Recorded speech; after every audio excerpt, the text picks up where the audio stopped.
Well, hello, Sleeping Beauty. I thought you would have slept a bit more, but I guess you weren't as out of it as I originally thought you were. Here, have some water. No, have some more. No, the whole thing. You seriously need it, considering how you stumbled in here a few hours ago. You went out for only 3 hours, silly. Hardly enough time to get as plastered as you were, but I forget that you're a bit of a lightweight. Your friends brought you back here at around midnight, and it's 2 a.m. now.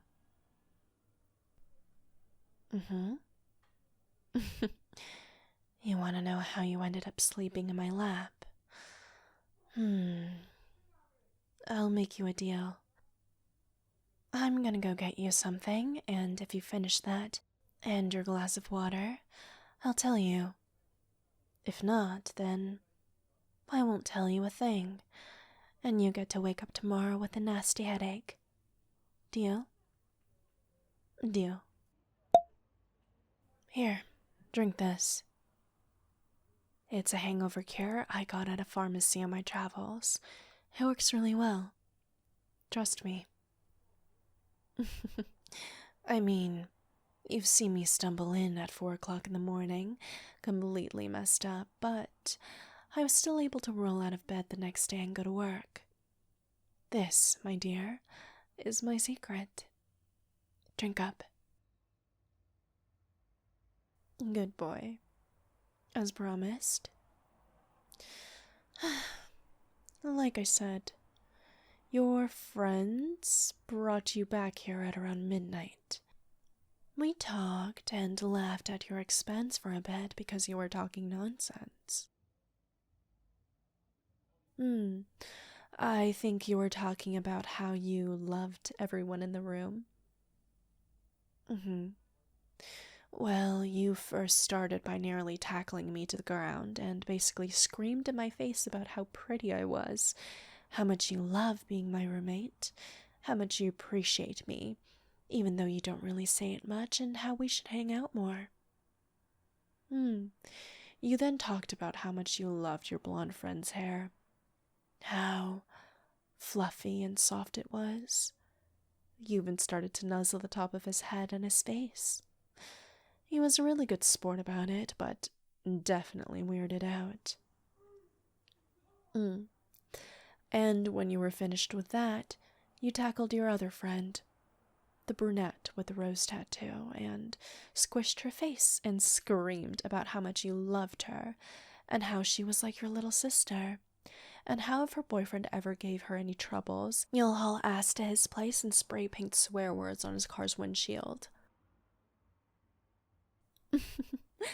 No, she was a little drunk too, so she thought it was cute. Oh, don't do that. I've never seen you act so unhinged before. You're usually pretty stoic and put together, so it was definitely a surprise. Well, after we managed to get you to lay down on the couch, they went out again, and you were just rambling about how much you loved life and how pretty I was. Yep. You then proceeded to faceplant on the floor, and I got worried that you'd broken your nose, so I ran over and lugged you back to the couch. After I made sure you were okay, I tried to get up and get you some water, but you hugged me and asked me not to go. Then proceeded to pass out with your head in my lap. Yep, I just sort of sat there until you woke up just now.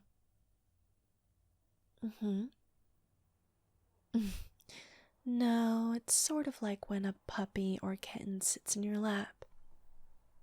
At that point, you are no longer allowed to move until they decide to move.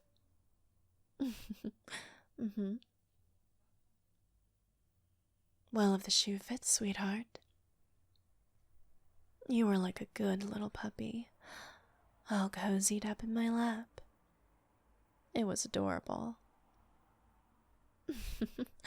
Aw, don't be embarrassed now, sweetheart. You decided to make your bed on my thighs. You might as well just double down and lie on them. Well, I've had my fill, so I'm gonna go back to my room. You, puppy, you should get some rest. Hmm? What are you waiting for? You want to chat some more? I feel like this is the most we've spoken to one another, despite us living together for the last 2 years. Well, I'm typically out when you're at home and vice versa, and let's be real. We have very different vibes and lead very different lives. I suppose. But if you want to hang out some more, I'm down to just chill and chat. I don't really have much going on tomorrow anyway. Just some work stuff tomorrow night, but that's about it. So, tell me, before you got dragged home, how did your night go?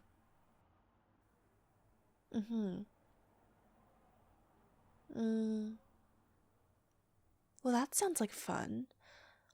To be honest, with how drunk you were, I'm surprised that you didn't go out and get a drunk tattoo. Well, then you have very good friends. My friends would have encouraged me to do so 2 drinks in. Well, I did say that we lead very different lives. Tattoos? Yeah, I have some. What about you? Guess. Guess how many tattoos I have. No, I only have 3. Well, one you already know about since it's on my wrist. The other one is on my ankle. And the last one's on my chest. Off to the side. You want to see? Okay. Yeah. It's my baby sister's name on a vine. Yes, there is a special meaning to it, but it's kind of a sob story, and I really don't want to bring the mood down. Well, vine tattoos are typically symbolic of growth and endurance. It symbolizes one's ability to change and evolve. I wanted a piece of her with me all the time.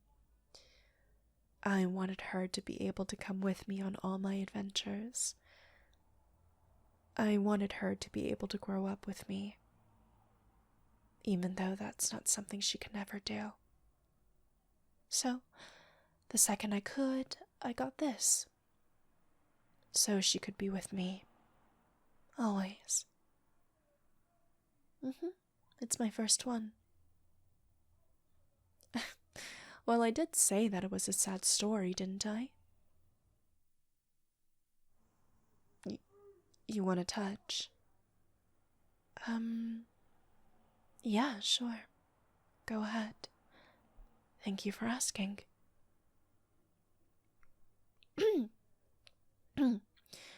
Yeah, I'm fine, just a bit ticklish.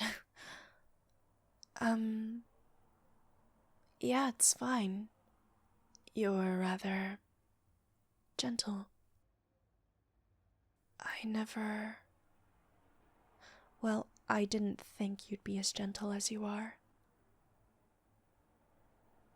You never thought I would be as comforting as I am.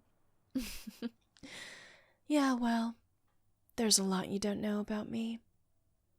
I mean, the only reason why the 2 of us moved in together was because our mutual friend invited me to come live with the 2 of you, but he ended up moving out of the state for work, and we just... Well, I suppose we just never found the time to discuss living arrangements. I mean, you're great as a roommate, and from what I've seen tonight, a really good friend too. Well, I'm amenable for the two of us to get closer. I mean, you do have the allure of a cute little puppy. Who in their right mind can say no to you?